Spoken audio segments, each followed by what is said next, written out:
Oh, great. Hi, welcome to Radio FM 88, Dreaming the New Dream. I'm Jeffrey Shaw. My host with me is Julia Chai. And after some issues with the NBN down in the Great Byron Bay Shire, we've now got our guest, Bambang. And we've really got our guest on tonight because he's what we would consider to be a modern-day mystic. But it's a fantastic story, interesting story, say the least. Stay tuned and have a listen now as Julia introduces Bambang. Welcome. Hello, everyone. Thank you for giving us a second chance at connecting with you. We're delighted to have Bambang Pramana with us today. Bambang is a retired electrical engineer, and he is also the author of the book that we've just featured, as well as having a blog on scientific spirituality. And he's also come up with something which is really interesting called the ultimate unification theory, which he has spent a lot of time connecting with people to try and explain at this important stage in our human evolution. So welcome to the show, Bambang. Good to have you here. Thank you, Julia. Thank you, Jeff. Hello, everybody. It's nice to be with you. Good. So Bambang, just a bit of your background before you came to discover the ultimate unification theory, and I think you had your experience of awakening in 1997, which you write about on your blog, which is called The Old Chinaman's Blog. Can you tell us a little about sort of where you grew up and what kind of a culture and spiritual beliefs that you grew up in? Okay, thank you. I was born in Surabaya, in East Java. And if you know, Bali is known as the island of the gods. Java is known as the island of the mystics. So I grew up in a mystical island, mystical country. Since my childhood, I was very curious, want to know how things works, including the spiritual phenomena like magic, things like that. Because in Surabaya, in Java, the whole island, magic is common day-to-day happenings. And also like ghosts, for example. But at the very early years, my childhood, I was fascinated with radio and radio waves because like ghosts and spiritual phenomena is you cannot see that, but they exist. And radio, like a radio wave, is also you cannot see that, but it exists. You can tune it. Even as I remember when I was about 5 years old, I joined the kindergarten or Catholic school, and the priest tell us the story about God. If you pray of God in the church, God will come to you. But then I asked if somebody else in other church also pray at the same time, did God also come to that church? Yes, of course. So in my 5 years old logic, I said, God must be kind of radio wave that can be everywhere at the same time. Then this logic, 5 years old logic about waves that you can not see, but it exists, is apparently there's a very positive that I can understand how the cosmos work. Because, a lot of spiritual phenomena, you cannot see them, but they happen. So automatically, when I finished my high school, I chose to go to Germany and study electrical engineering, because electrical engineering, I thought, especially Western science is very logical. You try to investigate about the natural phenomena and put down the natural law. Like, for example, the Newton law of movement. That's force equal mass by acceleration. That's a simple formula that underlay every movement of macroscopic things. And also, like Einstein formula, energy is mass by c, speed of light in square. I was looking for a simple formula like that, but when I reach or achieve my master degree in Germany, I still cannot explain how telepathy works, because telepathy and other phenomena is not included in the Western science. So I have to find out another way. So I studied myself relativity theory, quantum mechanics, and also reading a lot of this modern physics books like Fritjof Capra and everything. And also, I happen to be born in a theosophical society.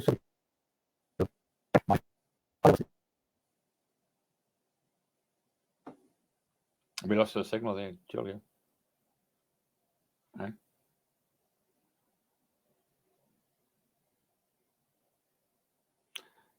Jules, you have to unmute yourself, darling. Yeah, I think Bambang told me that his father was. Oh, here we are. He's back. Hi, Bambang. Go on.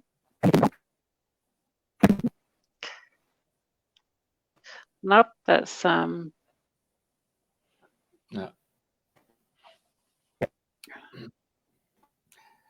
Ian hasn't to the Byron Bay Shire,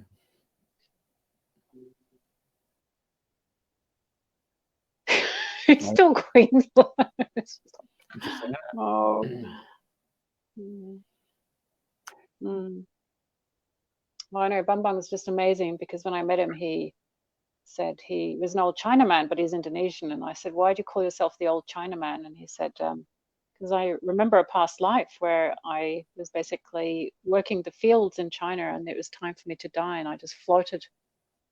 My spirit floated up, and as I floated up, I was quite happy to go. But then as I floated up more layers, I could hear and feel all this dreadful human suffering.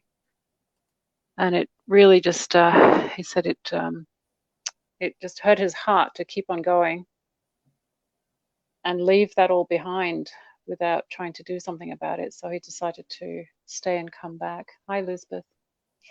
So, yeah, that's kind of really been his mission. But we are having technical issues, so we will prevail. We'll find a different way to bring what Bambang has to say. We'll carry on, and if he comes back in, it's probably working on ASDL down there in the Byron Bay Shire. Everybody wants to get on and at night to do their streaming services, and obviously, yeah, that seat needs to get some money put into it. Anyway, so it's amazing how this wheel of life comes about, eh? Because you discovered him and talked about what he'd gone and done back in Jakarta with all the big riots. But before we jump there, I thought it was a really interesting correlation there, where he was looking at all the scientific protocols, with Newton's law and Einstein to work out his electricity and energy and telepathy. And so he's got this brain that's wired left brain to work all this stuff out. And then he takes a path where he's moving into the right brain to see how the God particle works, if that's what you want to call it, isn't it? So that's very conversation. I think that's my card. That's the sickness of my old computer. That's why I didn't use it. The graphic card. Let's play up again. Can you hear me? Yeah, we can hear you loud and clear, Bambang. Welcome back to the show. You made another incarnation, mate. Past life that we had before. Yeah. 2 past lives and you're back again. You're doing quite well here, brother. It's not meant. This is Bambang version 3. So Yeah. that's also why I didn't use it. The problem, the iPad cannot plug into the modem directly. That's because it's an Apple product, isn't it? Yeah. Hey, Apple product, yeah. the Apple product. Hey, listen, brother, have you got anybody in your family who's currently using your internet at the moment? No, I turn off everything else. TV, iPad. No, So you got I'm the only one using. So I monopolize. no one else. And Wi-Fi modem is just here. Okay. All right. Hey, we've got enough information anyway. If you drop out, carry on the conversation for you to come back. Ballina is a little bit backwards in a small town. Yeah. So Bambang, you were just telling us about doing the masters in Darmstadt. And then while you were dropping off, we introduced to the audience about the fact that when you were working in Jakarta when were the riots? In 1999? There was these huge riots, and at that time I was actually I was working for companies that were helping people to get out of countries where there were troubles, and they were very busy shipping people out of Jakarta because it was such a dangerous place and time to be. What was it like at that time when the riots were on for you? Everybody's scared. Yeah. That's the biggest riot that toppled Suharto regime. It's 1999. And at that time, before that, we had the economic meltdown. So the rupiah currency went down to only 25%. So thousands of company who has offshore loan just went bankrupt. And that's the opportunity for the principal company to buy all those company for the penny for the dollar. Hey, that was those tiger economies, and 60 million people out of job. Sorry, Jeff, I can't hear you. No, that was when George Soros, that billionaire currency manipulator, took out all those private economies at that time, wasn't it? And he was paying all those Vietnam the hedge fund, George Soros, and that stimulated the problems that happened to President Suharto, and then that's why the people came on the street. Yeah. Mm-hmm. Okay. So I guess it's really interesting because people are on the street in different. Sorry, people are on the streets at the moment in different countries now as well, and things are going to get worse economically and job losses, etc. as well. So I'm just wondering, did you in Jakarta learn anything during that time that is it just pure economics and poverty that makes people not just demonstrate, but then turn against each other? Because there was quite a lot of killing going on at that time too. No, that's what happened in Ambon, because the economic situation is very dire, and also Ambon has got such a composition of 40% Muslim and 50% Christian at that time. So that's like an equal power. So they clash. In other, like in Java or in Jakarta, Muslim is majority. So there is no clash. between religion, but in Ambon there's a clash between the religion. So I was compelled to write down an appeal.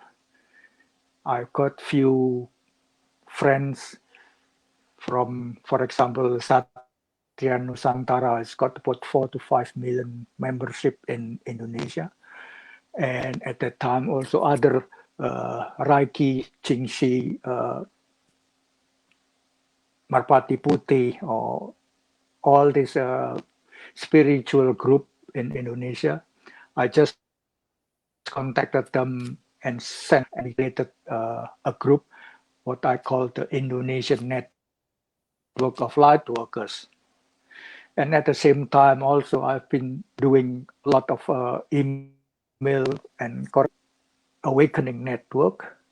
There's also Light Shift that has about 20 million members, group. So I sent out appeal for bridge of light meditation, so bridging between religions. It started on the 17th of March, no, in February. That's at the time there is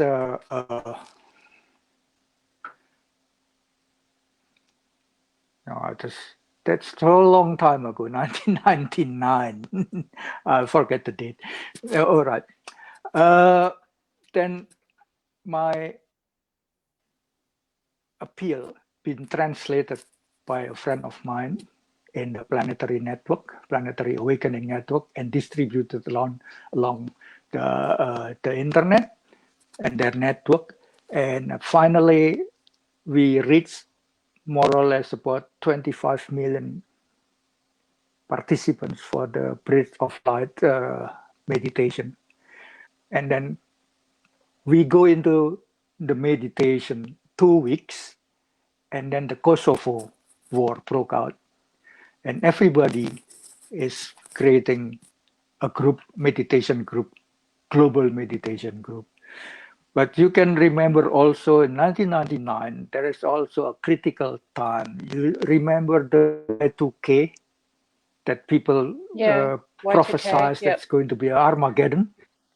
Yeah, see, that's why at that time, I just thinking that's probably the reason why achieved attendance of participants about around 25 million.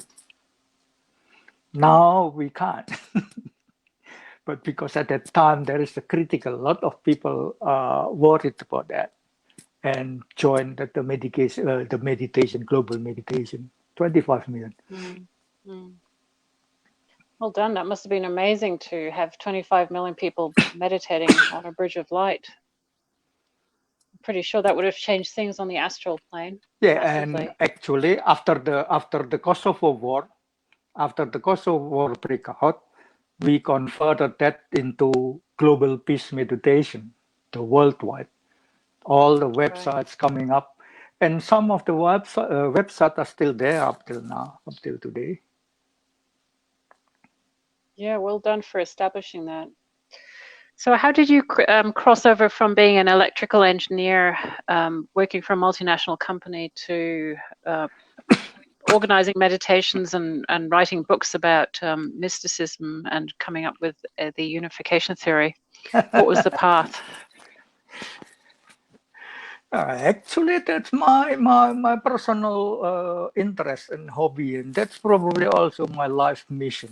This writing the book, working as an engineer and learning as an engineer is. Yep. The card's gone again. It's also a part of my mission, but working, earning the money is just to survive. My life mission from the beginning, from when I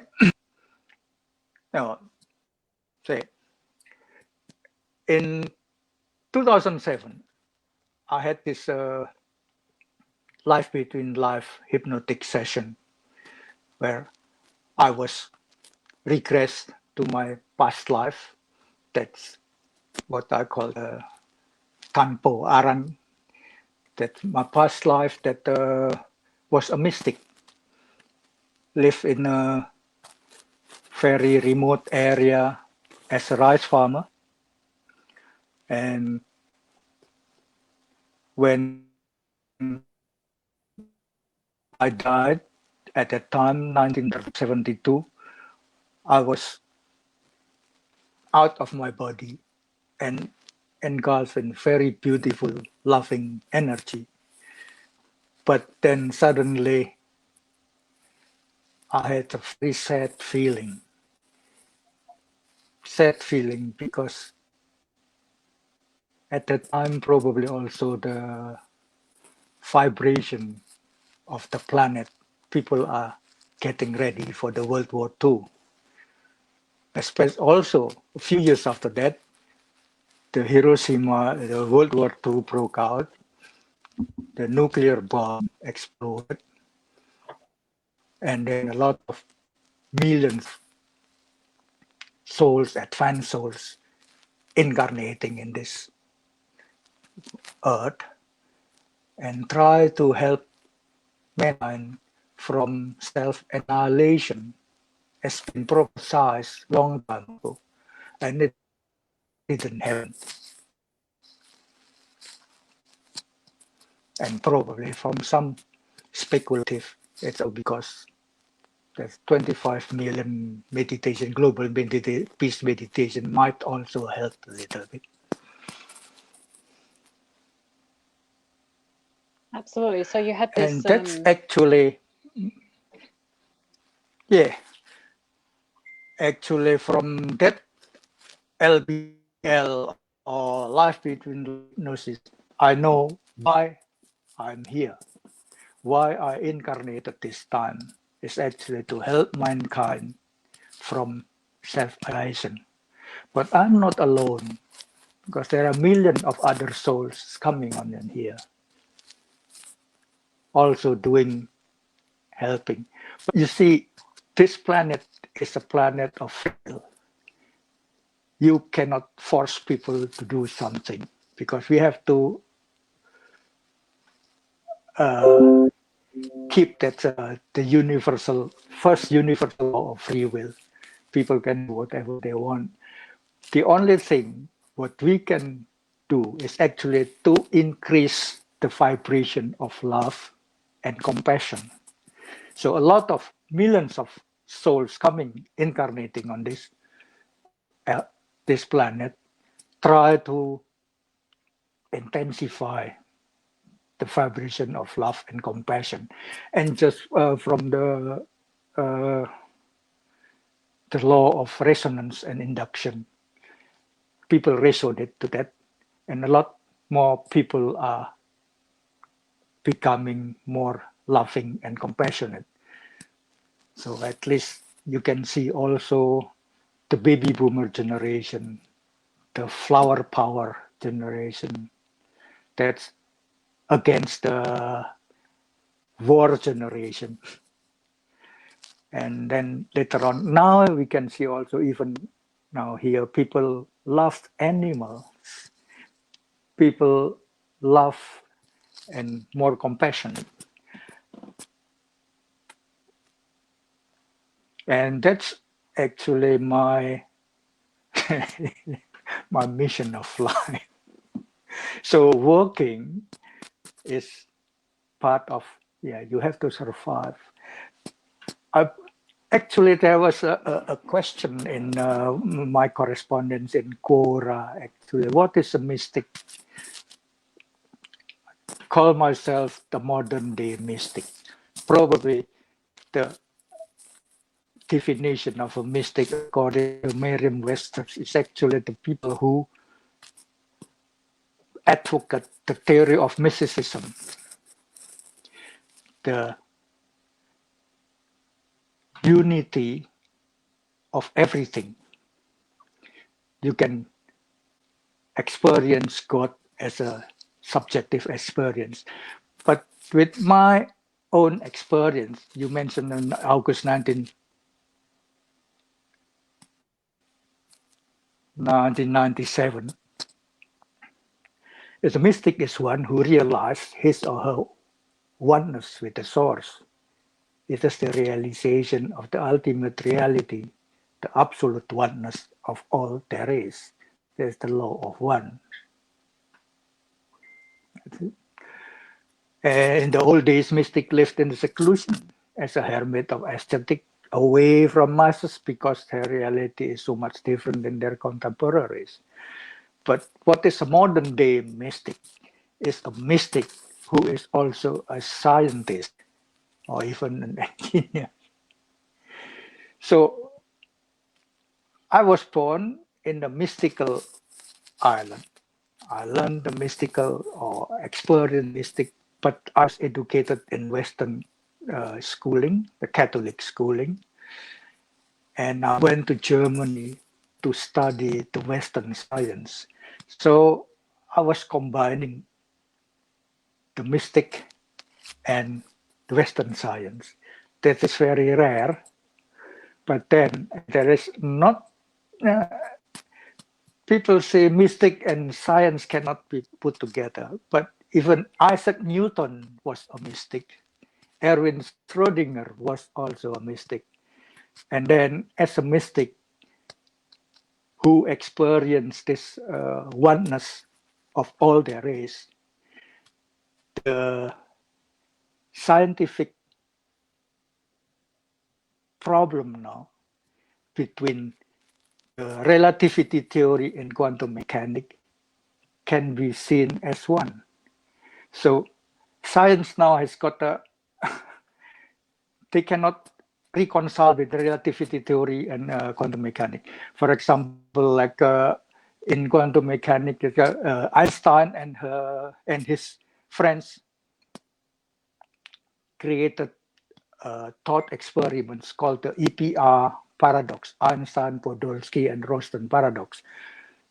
They think if one complementary particle split into two and fly into the opposite direction at the speed of light,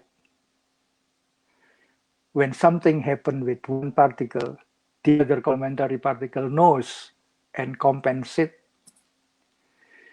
So Einstein said there is nothing, not even information can travel faster than the speed of light. There could not be a communication between the two particles that going away with the speed of light in the opposite direction. But Niels Bohr from quantum mechanics says the quantum reality is indivisible. Those complementary particles is still together. Hey, Bambang, can I just interrupt there? Science, me, even Einstein cannot. Yes. Hey, mate, yes, can you just, your microphone is rubbing against your shirt and it's coming through crackling and it's providing a poor audio feed there. Crackling, yeah. Yeah, if you could just, because it's running against your shirt, if you could just bring it off your shirt there, hold it with. I know you like to talk with both hands. I've been watching you and observing you, but if you can just hold it, just take it off with one hand. Just hold it like this. Yeah. Well, Bambang, thank you for explaining that difference between Einstein and quantum mechanics. That's been, that's it. That's been quite, that was very clear language. And I know that you basically touch on it in your unification theory. Can I just, for the benefit of our listeners, just read some parts of your the blog where your chapter you call the final proof, please. Where you talk about that that realization of being one, because I just think it's so beautiful. Yeah. So it was Wednesday, August 13th, 1997. I woke up in the morning feeling a little different. The world seems to be so wonderful. Breaking. Oh, okay. All my problems, worries, as well as any other concerns simply disappeared. I felt a strong but comforting vibration in my whole body, especially in my chest. I felt like I'm in love with the whole world around me. So while writing my emails on the computer, I got goosebumps all over me and I felt very strong vibrations in and around me. Then there was a kind of split within my consciousness.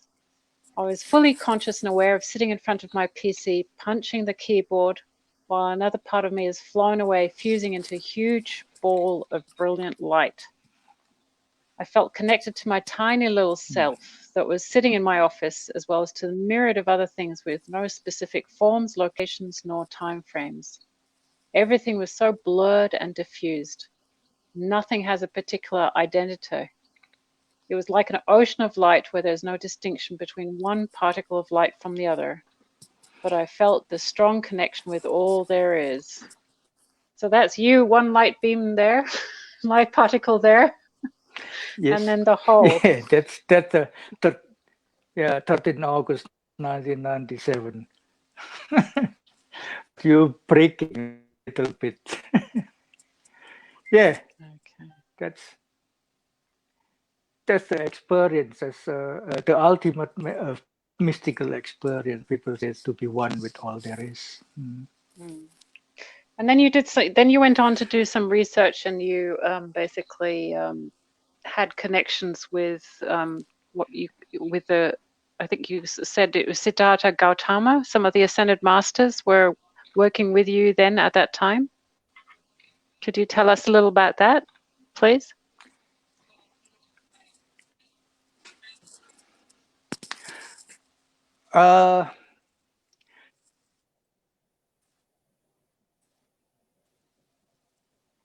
One is I call the Master Liu, who was myself in my past, who was a scholar and also a high judge in the 12th century China. So that's around the Song dynasty. There are Song dynasty. There's also known where the scholars working together, putting Taoism, Confucianism, and Buddhism together. They call it the Neo-Confucianism. So like Taoism as a cosmology, Buddhism the spirituality, and Confucianism just the moral ethics. So it's a complete, the German called Weltanschauung, so like the worldview. And I think that worldview is also spread out around East Asia, especially also from Korea, Japan to Singapore. And yeah. Can you get that microphone, mate? Just get that microphone. He is my, yeah. He was myself in the past, and he gave me a stick to guide me and to protect me, and also a book. The book is actually what I recall or understand as their memory, in my genetic memory. So it started also how the Chinese civilization started since about 1000 BC with the king from Zhao dynasty.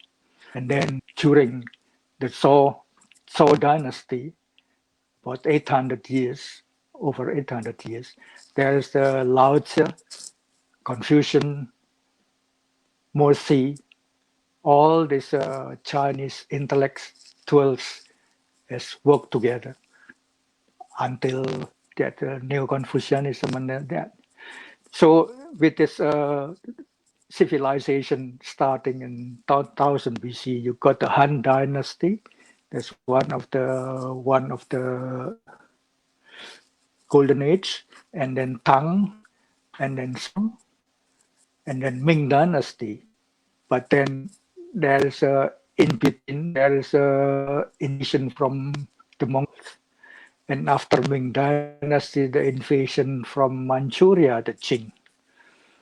So apparently civilization can reach such a golden age, but people in general, the whole planet is not ready. You know? That's why there is an invasion and things like that. But yeah, this civilization again will come. That's what I call my multi-lifespan project with million other peoples. Yeah, we're all in this together, and we keep on trying our best and trying again, and trying different variations. So I guess in terms of where we focus our efforts on in this stage of our evolution, it seems that we have to transition, and you touch upon it as well, that we transition from a society where we are just out to procure an advantage for ourselves and our families to extending care to other living beings that are sharing this world with us, and understanding that what we do to others, affects us in the long run as well, doesn't it?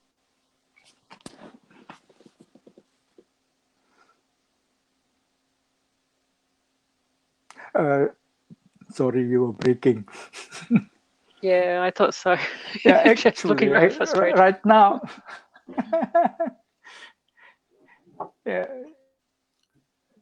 Yeah. Actually, right now,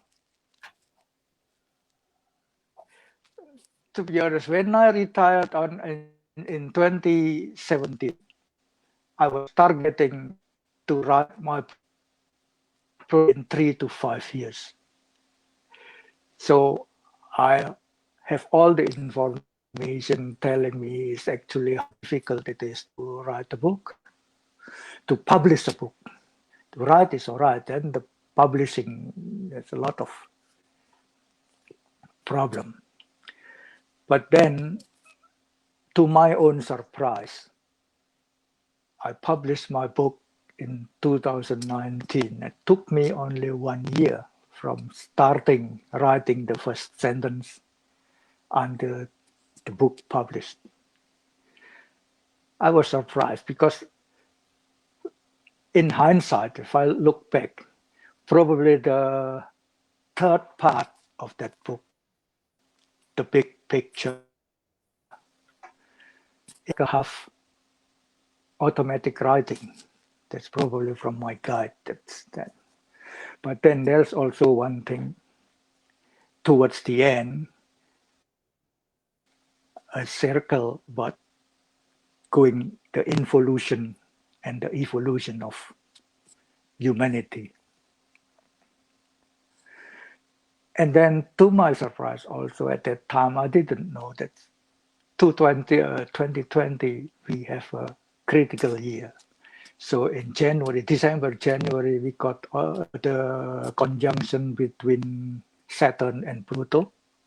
In June, July, we got the Jupiter and Saturn. And probably in December, we have a conjunction between Jupiter and Pluto.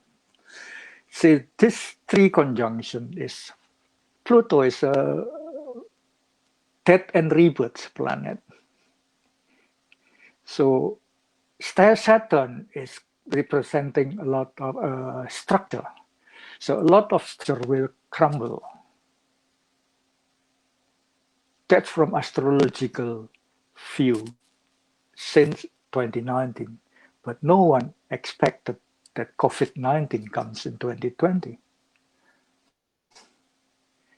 And that's like a catalyst.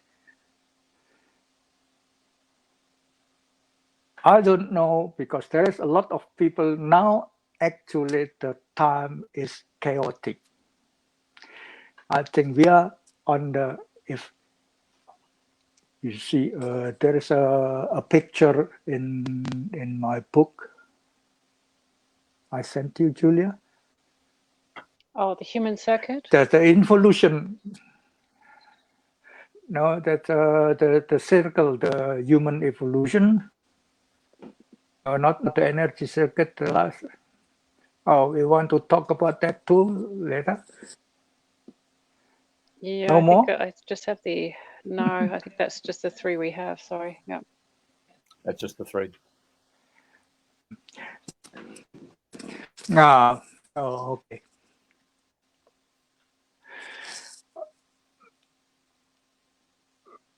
You know Okay, what? that's actually the drawing I was talking about is actually like beginning from the source. We are going into the path of separation in involution. In the path of separation, everyone is for themselves. So everyone is against everybody else. The individualism, one have to serve for themselves. It's natural that one have to be selfish and egotistical. Selfish, service to self. And that's also the role of the jungle, the survival of the fittest, for all the competition, the continual battle. And that's why the continued battle is setting up a hierarchy. Everything is power. You have to compete and you have to control and dominate. That's the paradigm what we are up till now. That's why also the setting up of a pecking order, like the hierarchy from until worldwide. Now we have the world hegemon, like the controller of the world. But see, now we are in the shift. This hegemony is no longer suitable for our next evolution path. The next evolution path is a path of unity so that we can cooperate and help each other, service to others with love and compassion. And the first thing is actually like to create harmony. Now we are at the bottom of that, shifting from the old paradigm of power into the paradigm of love. But during this paradigm of power, because a lot of people, institution, government, nation,